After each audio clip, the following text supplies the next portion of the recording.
I issued an arrest warrant. He was arrested. I wanted to hear his side of the story. I released him on bond.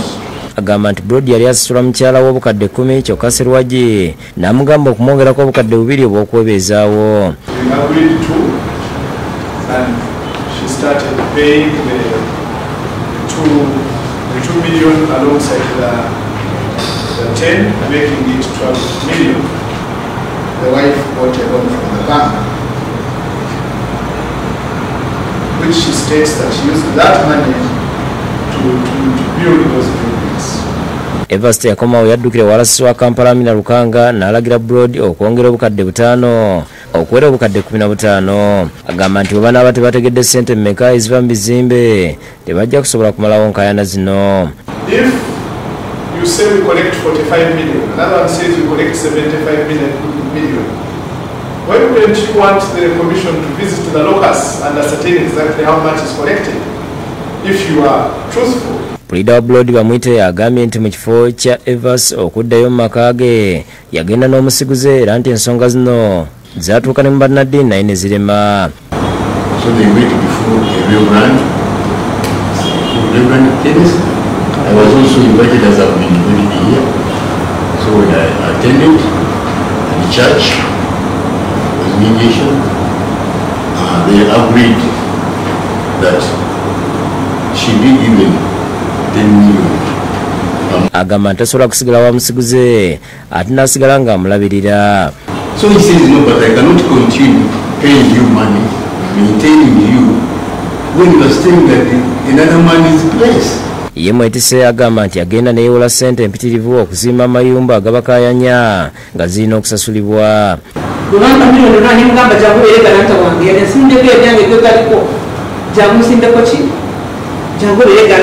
Pulida wa State House Oloma ne Sserwajje bannyonnyodde ku bituukiddwako.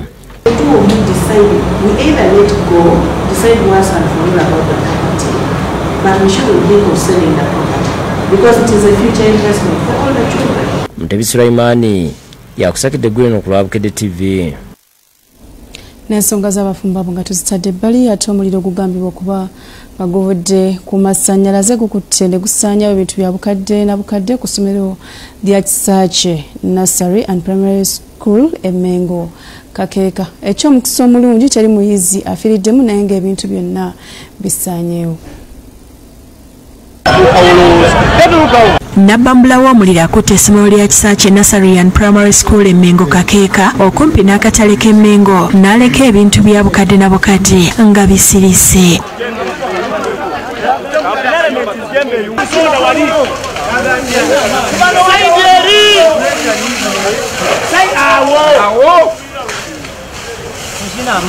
Omuliro guno gutandise mu biseera by'amala g'ekyemisana ng'okusinziira ku badduukirize guvudde ku waya z'amasannyalaze ezeegasse olwo ne gatandika okwaka.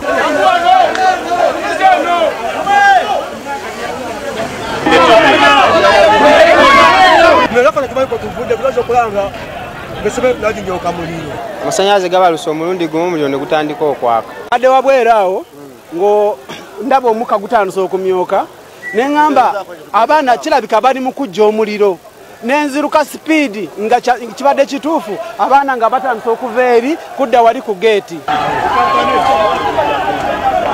Omusasi waffe watuukidde mu kifo kino ng'embeera yakayisa nnyo ng'abatuuze n'abasomesa bagezaako okutaakiriza ebimu ku bintu obutayonooneka. Abayizi ababadde mu ssomero basobodde okubataasa nga batwala ku ttendekero lya Muteesa One Royal University era nga tewali n'omu afunye buvune okuggyako azirise nga Farida Nakayizo wa Red Cross bw'alambulula. Naye nga embeera eri fine, tewali ali mu mbeera mbi.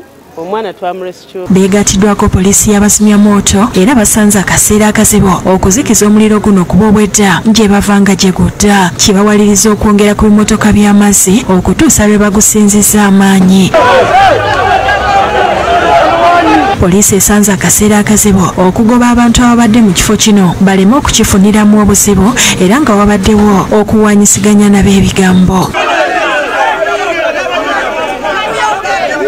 ebintu ebibadde mu bisulo okuli ebitanda, keesi z'abayizi, ebitabo n'ebikozesebwa ebirala byonna biyidde nga n'ebisenge ebimu bikuddemu.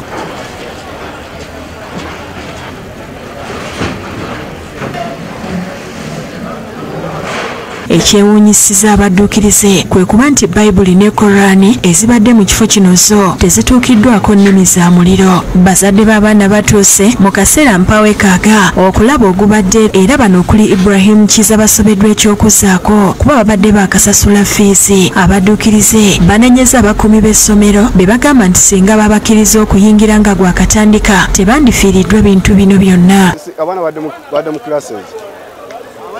Kati abana ofuluma bakona geto ya fulumya abana kolege bana fulumya ebwedo. Nenga tina nasike na agana abantu okuyingira. Nenzi jantase eki embeera nga nda abana batandise kulinnya uko kufulumira kuki ku gate. Kutaseri wansi mu bumu eri wansi. Obutokwata muliro byawo nikubetezako nenga tukyasobola. Amyuka ssentebe w'ekitundu kino Mark Matovu asabye poliisi okuzuula ekituufu ekivuddeko omuliro guno. Poliisi ekola omulimu gwayo nga yeyambisa administration tumanye establishment y'omuliro guno. Godfrey Okobo owa poliisi ezikiza omuliro agamba nti bateebereza nti guvudde ku masannyalaze naye nga baakukola okunoonyereza. Kitagisa obukugu owa forensic eyinza okutwala obudde. Yenyamidde olw'obufunda bw'ekifo ekibakalubiriza okuzikiza omuliro guno kyokka nti baliko ebintu ebimu bye basobodde okutaasa. Dormitory eno ebale recongested. Babadde ne triple deckers instead of double deckers. Ekyo tekikirizibwa. Mwezi okumakya nga akakiiko ebyokulonda katuusiza ebikozesebwa mu kulonda mu bifo ebirondebwamu esserere. Kusayo myenyini abantu babadde bamaze okutuuka mu bifo awalonderwa. Owucho Philip nga yakwatidde NRM Mbendera alondedde ku ssomero lya Obilin Primary School ku ssaawa 3 ez'okumakya.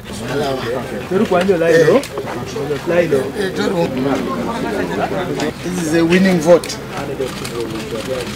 The tires are very new and the bus is on steady progress towards securing the future of Ugandans. And what was missing in Serere was that conductor, and that conductor is myself. Yali Salaso akwatidde Alliance for National Transformation ANT Bendera alondedde Kojala polling station ng'amaliriza addukidde mu kakiiko ebyokulonda ng'agamba nti waliwo abasirikale abadde bagezaako okutiisatiisa abawagizi be. Alasa ategeeza nti okulonda kuno tekusobola kubeera kwa mazima na bwenkanya olw'abasirikale abangi abaayiriddwe mu kitundu kino. We have polling stations like Opure in Atira sub-county, where every booklet is shot by 20 ballot papers, and we've raised that to the Electoral Commission. Ate Emmanuel Omoding mutabani w'omugenzi Patrick Okabe yali omubaka w'ekitundu kino n'afiira mu kabenje omwaka ogwedde alondedde ku ssomero y'Obulen Primary School. Coming in and stuffing the boxes will predict ballot papers. Some of our agents have been beaten. We're actually nursing some of them at home. Some have been put to prison today.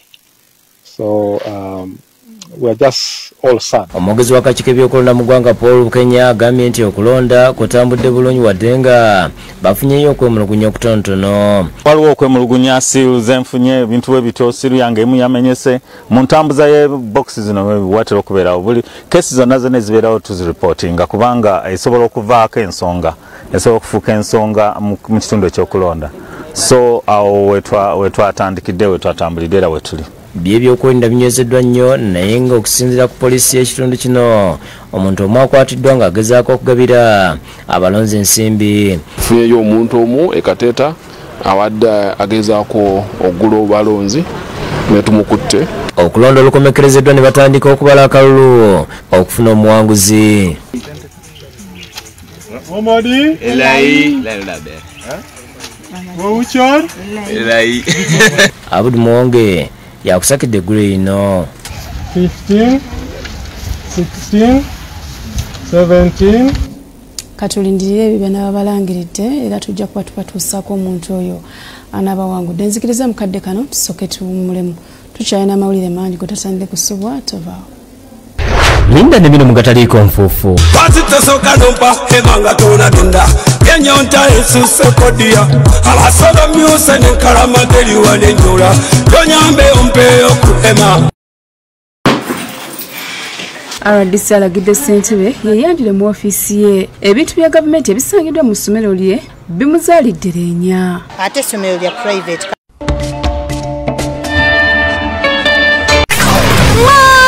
Nyabo ino internet wenyuka n'ekizungirizi ate kamera ya yorumamyo banange ebyandaka ku mugo buno